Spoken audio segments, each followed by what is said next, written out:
Então, que o Senhor abençoe a família de vocês e vocês. E olha, não deixe de estar participando das lives que nós estamos fazendo, porque nós precisamos estar juntos, unidos, para que ninguém venha esfriar nesse tempo de pandemia, né? Porque daqui a pouco acaba tudo, nós temos que estar fortalecidos no Senhor, né? A palavra de Deus diz que nós temos que permanecer, vencer o dia mal e permanecer inabalável. Não é só vencer o dia mal, é permanecer também de pé, né? E se nós estivermos juntos em oração, se nós estivermos sempre nos encontrando, mesmo que assim online, mas pelo menos nós estamos sendo aquecidos, a nossa fé está sendo aquecida. Amém? Amém. No domingo também nós vamos estar celebrando, né, na live. Com certeza. A Páscoa, né? A ressurreição de Jesus. Nós cristãos que temos o Senhor Jesus, nós somos o povo que verdadeiramente precisa comemorar esse dia, que é a ressurreição do nosso Jesus. Com certeza, né? E esse tempo já está sendo, era até dia 31 que ia ficar desse jeito, mas hoje chegou para mim do pastor Itamar que vai ser até dia 11. Então, nós precisamos entender que a Santa Ceia, nós vamos fazer um drive-thru. O que é isso? Vocês vão estar passando na porta da igreja e nós estaremos lá para entregar o kit para vocês da Santa Ceia, e quem quiser estar devolvendo o seu dízimo, trazendo uma oferta, nós vamos estar consagrando, vamos estar abençoando a vida de vocês, e à noite nós vamos fazer a live, um culto maravilhoso lá na igreja, e vocês em casa vão tomar a ceia do Senhor. Dá para entender direitinho? Exatamente. Sim. No drive-thru, né? Ninguém precisa descer do carro. A gente vai estar toda a equipe com luva, com proteção, para deixar todo mundo protegido. Mas a gente não vai deixar de ter a Santa Ceia por causa disso. Nós estamos nos reinventando, né? Estamos tendo estratégias. O Senhor vai dando as estratégias e a gente, em oração, vai recebendo, né, as estratégias do Espírito Santo, e todo mundo vai ali receber a oração. Vão ter os pastores, todos ali orando, né, na vida de cada família. Cada carro que passar vai receber oração. E é isso que nós precisamos, né, gente? É de estar realmente fortalecido no Senhor, né? São tempos difíceis, porém, é mais fácil quando a gente está juntos na mesma fé. Vamos estar batalhando na fé, vamos estar orando dentro da nossa casa, né? Igual essas lives mesmo, para ver se estivermos em oração, a nossa família também certamente vai estar ouvindo de alguma forma, vai desejar uma hora entrar, né? Como muitos estão entrando na live, que não vinham na igreja, mas hoje através da live está entrando na live. E isso é muito importante para todos nós, não é mesmo? É verdade. E hoje a gente está fazendo aqui um teste, né, para ver como que a gente vai poder proceder para continuar as nossas aulas, talvez aqui, né, pelo Zoom ou pelo Meet. Nós estamos testando hoje, né, para ver como que vai ser. E a Merielle se colocou, né, à disposição, ela e o Márcio, né? Márcio estava reclamando, o Márcio está reclamando, falando aqui que o Zoom só cabe 100 pessoas e o Meet cabe 250. Aí a gente tem 100 pessoas? Aí ele está assim, vamos ter 250. Eu falei, amém. Eu quero que o Márcio ajude a gente para o próximo encontro, ele poder colocar multimídia para nós. Coloca. Ele vai pôr tudo bonitinho para nós. Amém. Gente, só aproveitando a oportunidade, eu queria informar para vocês que já está em discussão no STF a questão sobre as igrejas, para autorizar a reabertura, pelo menos das igrejas, nessa época de pandemia, porque eles acreditam que a fé, né, tem muita força nesse momento tão trágico que a gente está vivendo no nosso país. E já está em votação, então vamos orar para que seja aprovado. Amém. Sabe, que pelo menos assim, que as igrejas abram, sejam as católicas, as evangélicas, né, para poder, para a gente realmente fortalecer a nossa fé em Deus, para que tudo dê certo e acabe logo essa pandemia, que eu já não aguento mais. Amém. Jesus, que coisa boa. Também achei. Glória até novidade. Amém. Eu acho que essa decisão nem veio da bancada evangélica. está vindo do corpo mesmo. Que top! Mãe, só vai falar mais alguma coisa? Sim, eu quero falar sobre o jejum. Gente, quero falar para vocês que ainda não ouviram falar sobre o nosso jejum da vitória. A Igreja do Evangelho Quadrangular, toda, ela está vai começar dia 4 agora. Eu estou começando hoje, mas toda a Igreja do Evangelho Quadrangular vai estar começando um voto do dia 4 de abril ao dia 25 de abril. Esse voto você vai tirar algo que você gosta muito de comer e um lazer. Para que nós venhamos orar pelo nosso Brasil, né? Orar pelo Brasil em todos os sentidos também, para Deus, né, matar esse vírus, essa vacina sair mais rápido, as coisas fluírem. E vamos orar também por salvação, para que haja salvação e que nós venhamos batizar no dia 25 mais pessoas, né? Mais pessoas que vão estar sendo batizadas, sendo transformadas para a glória de Deus. Então, quero convidar vocês a estar entrando neste mover, né? Esse mover da fé, onde nós estaremos começando dia 4 até o dia 25. É um voto de 21 dias, né? 21 dias. E também vamos estar fazendo a leitura. A leitura do livro de Josué. Juízes. Juízes. Amém? Que são 21 capítulos também, né? São. Então, nós vamos estar lendo nesse mês de abril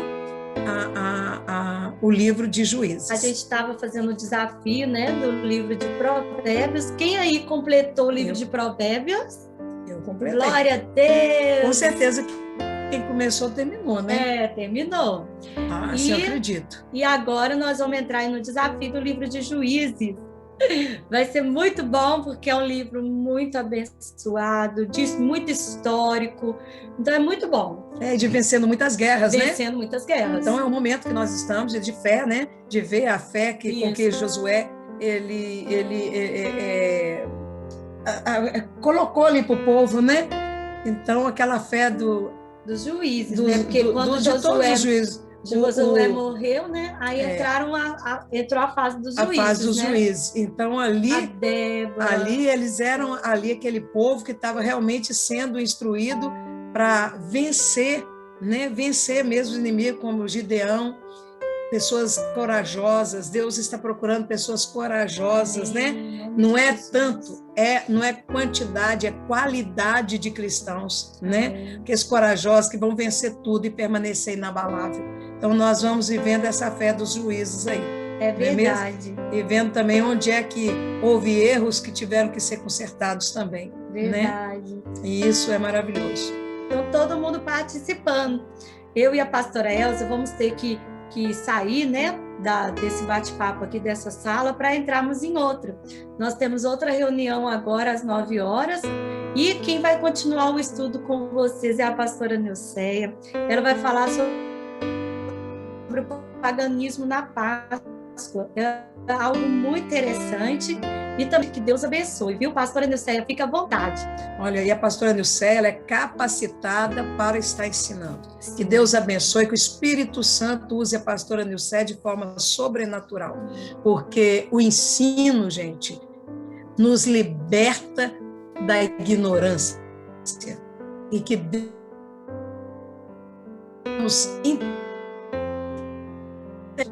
ela vence tudo, hein?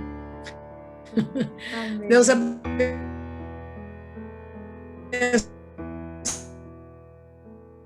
a todos.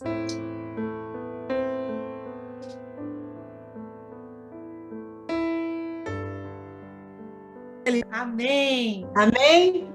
Bom, é muito interessante, né? Nós falarmos sobre a Páscoa e, assim, nós vamos dar continuidade, mas de uma forma, assim, bem objetiva, assim, bem rapidinho. Tudo isso que a pastora Flávia falou, assim, é maravilhoso, é uma bênção, né?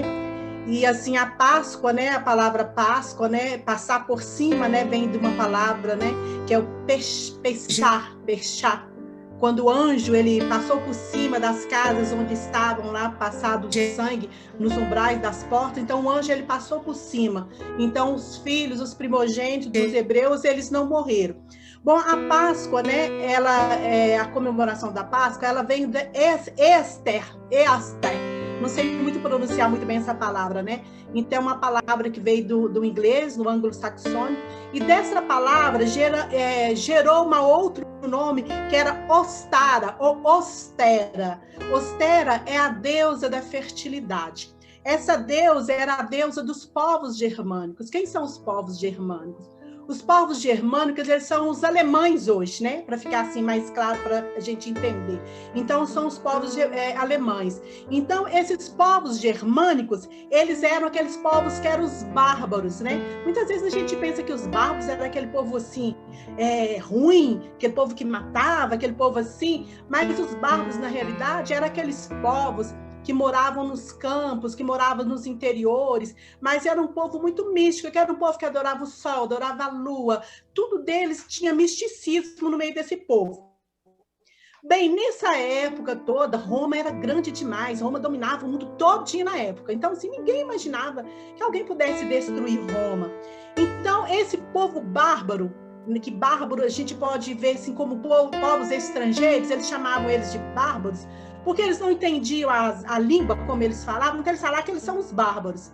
Esse povo eram várias tribos, então eles se juntaram todos, tem até uma série que mostra muito bem isso, né?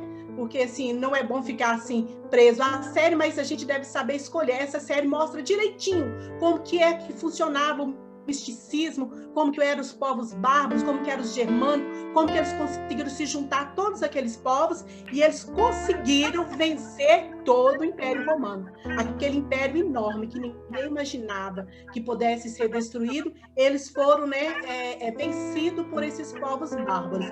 Então, assim, o Império Romano, ele se dividiu. Então, vamos voltar um pouquinho lá na história, lá onde a pastora Flávia, ela falou. Então, se nós formos avaliar a história, então o povo, eles saíram do Egito, quando eles saíram do Egito, eles ficaram 40 anos perambulando lá pelo deserto, depois eles entraram em Canaã, ali eles construíram, né, um país ali dos judeus, o país judaico, depois eles construíram lá Jerusalém. Depois, no meio dessa cena todinha, passou muito tempo ali Roma dominava, o Império Romano dominava, ali no meio disso tudo nasce Jesus. Jesus nasce, ele traz as boas novas, né? Ele morre, ele ressuscita ali, e assim é a história. Eu estou contando um pouquinho da história, porque muitas coisas, a Bíblia, ela anda junto com a história, tanto com a história, quanto com a geografia, quanto com a política, e quando nós compreendemos a história, a gente vai entender por que as coisas chegaram dessa forma para nós hoje. Então, ali quando o império todo ali, ele dominava aquilo tudo ali, e aí Jesus vem, né? Ele traz ali para nós a palavra, ali em Atos dos Apóstolos, ele nasce a igreja cresce demais, muito forte, com muito entusiasmo, né? Crendo em tudo aquilo que Jesus Cristo ali ele ensinou, e ali quando a igreja nasce, ali o cristianismo ele vai crescendo, daí o cristianismo cresce tanto, vem as perseguições, eles não conseguem parar a igreja de jeito nenhum, porque o poder de Deus é tão grande, eles não conseguem, mesmo com as perseguições. Ali o império ali, romano, ele se divide ali em 456 depois de Cristo. Olha aí, já passaram 456 anos ali ele vai e ele se divide, e o Império Romano, ali ele cai, na realidade ele cai no Império Romano. Deu para entender até aí? Fácil, né? Para a gente compreender. Bom, aí entra em cena uma pessoa muito importante, que era o imperador, que era o Constantino. Constantino, ele entra em cena ali, né? E ali ele prepara o caminho para parar a perseguição, porque na realidade quem para a perseguição foi o outro imperador que veio depois de Constantino. Quando ele para a perseguição ali, ele viu algo assim na igreja, eles viram algo na igreja, eles viram que eles não tinham condições de parar aquele povo ali. Então ali, quando eles param a perseguição, todo mundo ali da sociedade começou a entrar no meio da igreja, porque a igreja cresceu demais. Então ali, quando aquele povo entrava, começaram a entrar os pagãos, né? Que era esse povo os bárbaros, que era todas essas tribos, esse povo, eles começaram a entrar dentro da igreja, porém, eles não se converteram de verdade. Então eles trouxeram junto com eles aquelas coisas que eles acreditavam, aquelas crendices, aqueles misticismos, aquelas tradições, né? Todas ali daquela época, eles trouxeram era junto com ele. Então, ali os povos germanos, eles adoravam uma deusa, que era essa deusa, né, que era Ostera, que era a deusa da fertilidade. Quem que era essa deusa da fertilidade? Essa deusa era uma deusa que ela gostava muito de crianças. Ela gostava muito de crianças e o animal dela preferido era a lebre, que é muito parecido com o coelho. Eu não sei qual que é a diferença. E ela, para alegrar as crianças, ela faz isso, conta a história, as histórias que eles contam, né? Como a pastora Flávia falou, né? Aquela questão de passando de um para o outro através, né, da palavra. Ali ela conta-se a história que ela transformou essa lebre em um pássaro que ela gostava muito. Então o pássaro, na realidade, ele botava os ovos. Foi daí que veio essa questão, né, do coelho, do pássaro, que uma coisa não tem nada muito a ver com a outra. Então foi aí que veio essa questão todinha da história. Então, quando terminava o inverno, eles ficavam doidos que terminava o inverno. Quando chegava a primavera, era feita muita festa em adoração a essa deusa, porque ela era a deusa que trazia, né, alegria, era a deusa, né, que trazia, né, a alegria para tudo, porque estava o inverno, estava frio, e ali aquela deusa, ela era adorada, ela era festejada. Então foi passando-se muito tempo, o povo da Europa, eles passaram, né, a comemorar, fazer essa comemoração toda. Então eles faziam os festivais, eles faziam vários festivais nessa época, muitas festas. Então vamos ver lá sobre a questão do ovo. O ovo, ele tem vários simbolismos, né? O ovo simboliza, para algumas pessoas, ele simboliza o universo. Para os sacerdotes druidas, que são os bruxos, né? Eles escolheram o ovo como um símbolo, Nos festivais que eles tinham, nas festas, eles comiam ovos cozidos, né, no Egito, na Pérsia, na Grécia, em Roma. Então, eles davam ovos coloridos de presente e eles celebravam a entrada da primavera nesses festivais. Então, o ovo, ele tem vários significados para vários povos, né? Para alguns povos, ele significa vida. Na Idade Média, já passando bastante tempo na Idade Média, eles eram pintados de vermelho, porque eles falavam que estavam simbolizando o sangue de Jesus. Aí nós vamos ver, já estava começando muita mistura com o cristianismo. Muitas coisas que os pagãos trouxeram, que esses povos trouxeram, eles não se convertiam muito de verdade, eles traziam para dentro da igreja, né? E o coelho e a lebre? A lebre, o coelho, era misturado com a questão do pássaro, né? Que é o que nós vimos lá atrás. Então, isso tudo pertencia a essa deusa aí. Bom, no Brasil, essa tradição do coelhinho, ela chegou no início do século XX, né? Em 1913, mais ou menos, pelos imigrantes alemães. Tudo a ver, né? Porque a deusa, ela pertencia a esse povo, era desse povo, que eram os germanos, e os germanos que deu origem aos alemães. Nós temos até um desenho, depois vocês podem ver o desenho, que é a origem do Guardião, um desenho aí que as crianças veem, que tem lá os personagens, o Jack, tem o Papai Noel, tem o Sonho, tem o coelho, e o coelho do filme, ele é um pássaro de Ostera, ele transforma num pássaro de Ostera. Então, lá na toca desse coelho, lá no filme, no desenhozinho, né, é toda colorida, tudo verde, muitas flores, tudo muito colorido. Então, retrata sobre essa deusa, esse desenho. Às vezes as crianças veem o desenho, às vezes até os pais veem e não sabem muito bem o significado. Não tem só esse desenho, tem músicas também, né? Tem outros filmes também que se trata desse assunto. Então, isso o que é? Isso é um sincretismo, né? O sincretismo são práticas seculares que é trago para dentro do cristianismo. E aí traz uma mistura. Mas aí, se a gente for ver de sincretismo, tem várias coisas, né? Tem também um sincretismo muito forte, que não veio ao caso aqui, mas também vem o Papai Noel, vem a árvore de Natal, vem as bolinhas, vem o presépio, tudo isso é um sincretismo, tudo isso são coisas que os pagãos trouxeram para dentro da igreja e houve-se uma mistura. E isso foi entrando de uma forma assim, muito devagar, e acaba que hoje isso é tão forte, que muitas das vezes, quando a gente fala sobre isso, alguns cristãos, eles assustam. Eles falam, não, mas isso não tem nada a ver, eu não sabia da história, mas é isso daí, vem trazendo tanto para a nossa cultura, que é forte, é ensinado nas escolas, nos filmes, nos desenhos, né? E isso aí, o que acontece? Na realidade, isso acaba que, se o nosso culto é um culto assim, que deveria ser, é um culto simples, as coisas do Senhor são simples, né? Então, isso tira um pouco da pureza do nosso culto, que traz essas misturas para dentro da igreja. Porque, na realidade, a nossa Páscoa é, na realidade, a Santa Ceia. A Páscoa é uma festa judaica. E a Santa Ceia é uma festa nossa, uma festa de nós cristãos. Então, na realidade, nós comemoramos essa Páscoa, todos os meses ou todos os dias, nós comemoramos, na realidade, essa Páscoa. Agora, a Páscoa que nós temos hoje, isso foi passando muito tempo, né? Então, quando foi passando muito tempo, a questão é que virou uma questão assim, de mercado, virou uma questão assim, de consumo, virou uma questão mesmo de dinheiro, né? Virou uma questão assim, de mercantilismo mesmo. Então, a Páscoa de hoje é mais um mercantilismo, né? Mas aí a gente pensa assim, nós como cristãos, como que a gente se comporta no meio disso? Será que é pecado comer ovo de chocolate? Comprar o ovo de chocolate para as crianças? Não é pecado, né? Eu penso que não é pecado.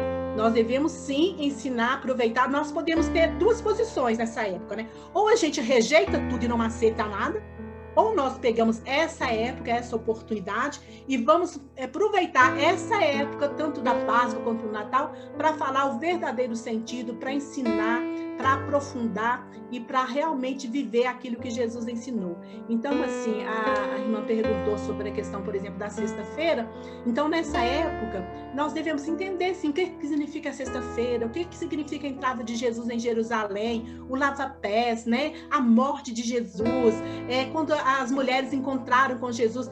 É uma época que nós, cristãos, deveríamos procurar, né? Aproveitar essa época, aprofundar realmente na palavra e conhecer realmente a palavra. Mas isso, as pessoas não estão adorando uma deusa, eles não entendem. Isso é uma coisa que veio lá do passado. Se a gente puder fugir disso, a gente foge o máximo que a gente pode fugir, né? A gente um culto mais simples, um culto mais puro, um cristianismo assim, mais dentro da palavra, é o ideal, porque o nosso objetivo realmente é adorar o nosso Senhor. Então, assim, a questão do ovo, a questão do chocolate, do coelho, isso não tem nada a ver. Isso é uma coisa que veio do paganismo, é uma adoração a uma deusa, né? É uma adoração. Não significa que as pessoas estão fazendo isso, que elas estão adorando Deus, porque a maioria das pessoas nem sabe disso, né? Mas, assim, nós devemos aproveitar a época para nós mesmos analisarmos, para nós ensinarmos, porque a palavra de Deus, ela é simples, né? O evangelho é simples. E essas coisas, se nós formos ver a história, são coisas que aconteceram no passado e repete hoje do mesmo jeito, né? Dentro da igreja, essa mistura. Então, quando a igreja surgiu, que antes, né, a igreja dos apóstolos, a igreja que foi dado o nome de católica, que católica significa universal, e nós somos universal. E vieram tantos problemas, tanta coisa aconteceu, que a igreja se desviou da verdade. Depois veio o protestantismo, né, que veio uma reforma protestante. Daí nós somos frutos disso, né? Então nós também temos que ter cuidado para que também nós não venhamos a acontecer a mesma coisa, deixando tanta coisa entrar e realmente anular a nossa fé. Porque a nossa fé deve ser uma fé centrada realmente na palavra e em Jesus. Alguém tem alguma pergunta para fazer? Entendeu direitinho? Eu procurei ser mais rápida, mais sucinta, direta no assunto mesmo, né? Então, assim, porque o nosso tempo é pouco, mas aí é muito interessante nós estudarmos a história e conhecer a história, porque quando nós conhecemos a história, fica muito mais fácil de compreender a Bíblia, e a gente vê que é lindo demais. O plano de Deus, assim, ele é maravilhoso, ele é lindo demais. E não tem fim. Quanto mais a gente vai estudando, vai aprofundando, para quem gosta, né? Para quem é curioso, vai estudando, que uma coisa puxa na outra e outra puxa na outra. Eu acho muito bom, muito maravilhoso. E aí? É isso mesmo, pastora. A gente observa a força que tem uma crença, vamos dizer assim, ela vai passando de geração em geração, né? Então, é algo que a gente pode parar para pensar na responsabilidade que a gente tem das nossas gerações futuras, né? De mostrar a verdade para ir aos poucos desencadeando, né? Essa raiz aí que veio de uma crendice que não tem nada a ver, né? Com a verdade. Então, é a busca do conhecimento mesmo pela verdade. Mais alguém quer falar alguma coisa? Não? nós temos um minutinho aqui, o Israel está aqui do meu lado, sabe? O Israel está aqui do meu lado, mas ele me falou uma coisa tão interessante hoje, sobre uma série que ele viu, né? Porque a gente conversa muito, assim, sabe, da palavra, a gente troca muita ideia, de uma série que ele viu, que mostra uma coisa assim, muito interessante. Fala aqui para nós, Israel, vem cá. Vou puxar ele aqui para ele falar. Explica aqui para eles. Eu não vou saber explicar direitinho como ele explicou, mas eu achei muito interessante, que tem a ver. Boa noite, estão me ouvindo direitinho? Bacana. Sim. É uma série que tem no Prime Video, chama Deuses Americanos. Não sei se vocês já ouviram falar. Sim. Contextualizando um pouco a série, ela conta a história de deuses pagãos, deuses antigos, né? Antigas culturas pagãs, que eles se veem num declínio na sociedade atual, porque eles pararam de receber adoração. A adoração era o combustível para eles permanecerem vivos.